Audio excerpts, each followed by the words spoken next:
Hello friends, how are you all? As that this is दानिशर and welcome back to my YouTube channel MDS pharmacy. कैसे हैं आप सब? तो आज का हमारा टॉपिक है डी फार्म फर्स्ट ईयर के सब्जेक्ट फार्माकोनोसी के चैप्टर 5 की 9th कैटेगरी का, that is anti tumour drugs. That is anti tumour, जिसमें हम पढ़ेंगे विनका एंड पोडोफाइलम। जो आपके प्रीवियस लेक्चर थे, यानी कि 8 लेक्चर्स में हमने laxatives, cardiotonics, carminatives, astringents, drugs acting on nervous system, anti hypertensives को हमने यहाँ तक कवर अप कर लिया था। ठीक है, एंटी टेशिव, एंटी रूमेटिक्स, इसको भी हमने कवर अप कर लिया था।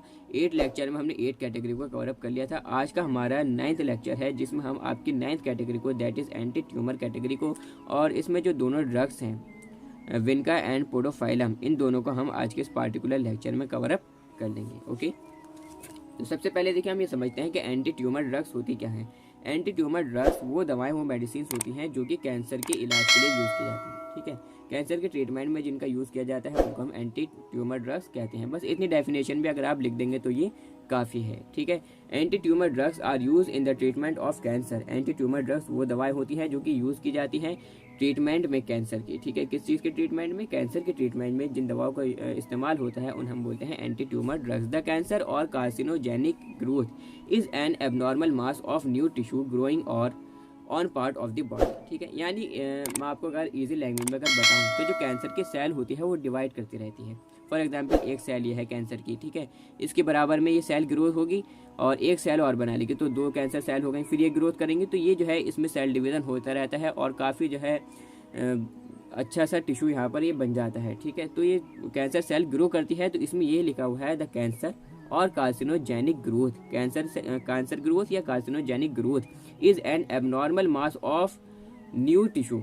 एक क्या होता है कि न्यू टिश्यू बन जाता है कैंसर का। ठीक है, ग्रोइंग और on part of the body. अब अगर किसी ने कैंसर की सर्जरी कराई तो जो सर्जन है उसने अगर कैंसर सेल निकाल दी, ठीक है, फॉर एग्जाम्पल इतने हिस्से में कैंसर है, ठीक है, उसने इतने हिस्सों को काट कर ये सारी की सारी निकाल दी, लेकिन अगर उसमें से एक सेल भी रह गई, एक सेल भी निकलने से रह गई तो फिर डिवाइड करेगी, फिर डिवाइड करेगी, फिर डिवाइड करेगी, फिर इतना बड़ा कैंसर बन जाएगा।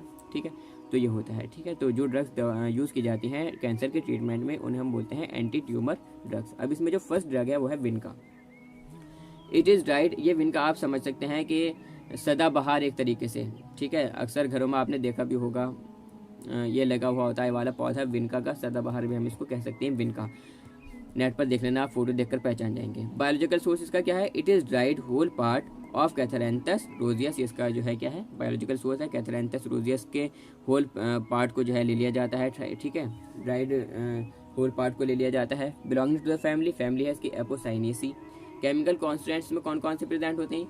विनका contains wide varieties of chemicals. बहुत सारे वैरायटीज के केमिकल्स जो है इसमें पाए जाते हैं, इंक्लूडिंग द ग्लाइकोसाइड, जिसमें ग्लाइकोसाइड भी प्रेजेंट है, एंड एल्कोलाइड्स भी इसमें इंक्लूडेड हैं। The important alkaloids with anti cancer property are vincristine and vinblastine. ये बहुत ज़्यादा 2 इंपॉर्टेंट केमिकल कॉन्स्टिट्यूएंट्स हैं जो कि पाए जाते हैं विनका में, जिसमें एंटी कैंसर प्रॉपर्टी होती है। ठीक है, जो 2 जो इंपॉर्टेंट एल्कोलाइड्स हैं एंटी कैंसर प्रॉपर्टी के साथ में वो विनक्रिस्टीन है और विनब्लास्टीन है। The major alkaloids present in the drug are ajmalicine, serpentine, lochnerine and tetrahydroalstonine. ठीक है, ये कुछ जो है अलग इसके अदर एल्कोलाइड्स हैं जो कि प्रेजेंट होते हैं इस ड्रग में। Also other alkaloids are vindoline, vindolinine and कैथरैंथीन।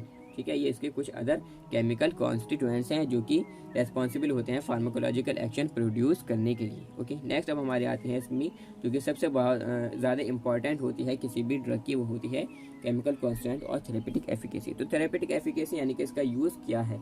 तो इसका यूज़ यही होगा, क्योंकि ये जो ड्रग है विनका, ये किस कैटेगरी में है? एंटी ट्यूमर कैटेगरी में है। तो जो जिस कैटेगरी में ड्रग है उसी में इसका यूज़ होगा। ठीक है, वही क्या होगा? इसका यूज़ होगा। तो थेरेपेटिक एफिकेसी में अगर हम देखें तो क्या लिखेंगे हम? It is use in the treatment of cancer. Vincristine is use in the treatment of leukaemia. Vincristine जो कि एक केमिकल कॉन्स्टिट्यूएंट है। ठीक है, किसका केमिकल कॉन्स्टिट्यूएंट है? विनका का। ये केमिकल कॉन्स्टिट्यूएंट विनक्रिस्टीन यूज होता है ल्यूकेमिया के ट्रीटमेंट में। ल्यूकेमिया एक टाइप का कैंसर है जिसमें हम कह सकते हैं ब्लड कैंसर हम कह सकते हैं। ठीक है, बोन मैरो या लिम्फेटिक सिस्टम में। ठीक है, cancer of bodies blood forming tissues including bone marrow, lymphatic system वगैरह। ठीक है, अब विनब्लास्टीन, जो कि second most important chemical constant था इसमें, वो क्या है, vinblastine is use for the treatment of generalise Hodgkin disease and chorionepithelioma. ठीक है, कैसा अजीब सा नाम है, कोरियोनेपिथेलियोमा। ये एक डिजीज है कोरियोनेपिथेलियोमा, ये क्या है, एक मैलिग्नेंट फास्ट ग्रोइंग ट्यूमर होता है जो कि डेवलप होता है ट्रोफोब्लास्टिक सेल से, जो कि डेवलप होता है किससे, ट्रोफोब्लास्टिक सेल से। फिलहाल अब एक एक डिजीज को अगर पढ़ेंगे तो वो तो फिर फार्माकोलॉजी में, और जो आपका नेक्स्ट ईयर में जो सब्जेक्ट है फार्माकोथेरेपेटिक्स, उसमें पहुंच जाएंगे। हॉजकिंस डिजीज एक डिजीज है, हम कह सकते हैं लिम्फेटिक सिस्टम की में कैंसर। ठीक है, हॉजकिंस डिजीज आप ऐसा मानकर चलिए। ठीक है, डिटेल में जाने की ज़रूरत नहीं है, फिलहाल इतना याद कर लेना काफ़ी है। Vinca also exhibits hypotensive and anti diabetic activity. इसमें हाइपोटेंसिव एक्टिविटी भी होती है, यानी कि ब्लड प्रेशर को कम करने के लिए hypotensive, and anti diabetic activity भी इसमें होती है, यानी कि शुगर के इलाज के लिए। ठीक है, डायबिटीज़ के ट्रीटमेंट में। नेक्स्ट जो हमारी इसमें ड्रग है वो है पोडोफाइलम। पोडोफाइलम, इसका जो बायोलॉजिकल सोर्स है वो क्या है, podophyllum consist of the dried rhizomes and roots of the podophyllum hexandrum Royle और पोडोफाइलम इमोडी। ये इसके केमिकल, ये हैं इसके बायोलॉजिकल सोर्स। ठीक है, इनके सूखे राइजोम से और रूट से, जड़ों से हमें इस ड्रग को ऑब्टेन करना होता है। ठीक है, ऑब्टेन होता है। बिलोंगिंग टू द फैमिली, इसकी जो फैमिली है वो है बर्बेरिडेसी। केमिकल कॉन्स्टिट्यूएंट्स में कौन कौन से प्रेजेंट है, chemical constituents Indian podophyllum contains, जो इंडियन पोडोफाइलम है वो कंटेन्स करता है रेजिन्स नोन एज पोडोफाइलिन। ठीक है, रेजिन जो कि है पोडोफाइलिन के नाम से जाना जाता है, केमिकल कॉन्स्टिट्यूएंट है। The active principle in podophyllin resin is known as podophyllotoxin. जो एक्टिव प्रिंसिपल है पोडोफाइलिन रेजिन में वो जाना जाता है पोडोफाइलोटॉक्सिन के नाम से। क्वेरसेटिन, कैम्फेरॉल, एसिरोगैलिन, essential oil are the other contents of it. ठीक है, और ये जो है क्वेरसेटिन, कैम्फेरॉल, एसिरोगैलिन, एसेंशियल ऑयल्स, ये अदर कंटेंट्स हैं इसके। ठीक है, केमिकल कॉन्स्टेंट्स के। अब हमारे आते हैं इसमें थेरेपेटिक एफिकेसी। इसका यूज़ क्या है, because of cytotoxic action. Cytotoxic action की वजह से, साइटोटॉक्सिक आप समझते हैं यानी कि वो सब्सटेंस जो कि कैंसर की सेल को क्या कर दें, स्टॉप कर दें डिवाइड होने से या ग्रो होने से। ठीक है, कैंसर सेल लगातार डिवाइड हो रही है। अभी मैंने पहले बताया ना कि कैंसर सेल डिवाइड होती है, डिवाइड करते करते पूरा टिश्यू बनाते लेती।